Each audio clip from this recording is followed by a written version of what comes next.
2026 ആളുകൾ ഏറ്റവും കൂടുതൽ കേൾക്കാൻ ആഗ്രഹിക്കുന്ന പോഡ്കാസ്റ്റുകൾ ബിസിനസ് പോഡ്കാസ്റ്റുകളാണ് അത്രേ. എന്നാൽ പിന്നെ നമുക്ക് സംസാരിച്ച് തുടങ്ങാം അല്ലേ? തീർച്ചയായിട്ടും.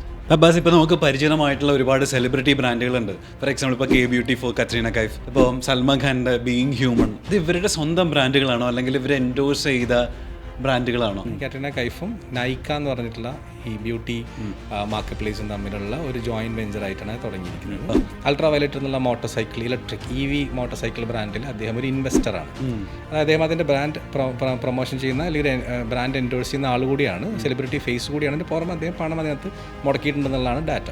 പൂമയുടെ അന്നുവരെ ചെയ്തിരുന്ന ഒരു ബ്രാൻഡ്, അതായത് ഇത്രയും 100 കോടിയോളം എന്തോ ഉള്ള ഒരു ഡീൽ ഉപേക്ഷിച്ചിട്ടാണ് വിരാട് കോഹ്ലി ആൾക്ക് സ്വന്തമായിട്ടുള്ളൊരു ബ്രാൻഡിങ് വേണം എന്ന് പറഞ്ഞിട്ട് 180 എന്ന് പറയുന്നൊരു ബ്രാൻഡിൽ ഇൻവെസ്റ്റ് ചെയ്തത്. ടൊവിനോ തോമസിൻ്റെ ഒരു ഫിറ്റ്നസ് ന്യൂട്രാസ്യൂട്ടിക്കൽസ് ബ്രാൻഡ് എൻഡോഴ്സ് ചെയ്ത് എങ്ങനെ ഉണ്ടായിരിക്കും? ഭയങ്കര ഇൻട്രസ്റ്റിംഗ് ആയിരിക്കും. കാരണം ടൊവിനോ തോമസിനുള്ള ഒരു സൂപ്പർമാൻ ഇമേജ് ആണ്. സ്നാപ് ഡീൽ എന്ന് പറഞ്ഞൊരു കമ്പനി ഉണ്ടായിരുന്നു. ആ കമ്പനിയുടെ ഫേസ് നമ്മുടെ ആമിർ ഖാൻ ആയിരുന്നു. അതേ സമയത്ത് ആമിർ ഖാൻ ഇൻടോളറൻ്റ് ആണ് ഇന്ത്യയിൽ അസഹിഷ്ണുതയുണ്ട് എന്നുള്ള രൂപേണ ഒരു സ്റ്റേറ്റ്മെന്റ് നടത്തും. ആപ്പിന്റെ റേറ്റിംഗ്സ് മനഃപൂർവ്വം ആൾക്കാർ പോയിട്ട് കുറച്ചു.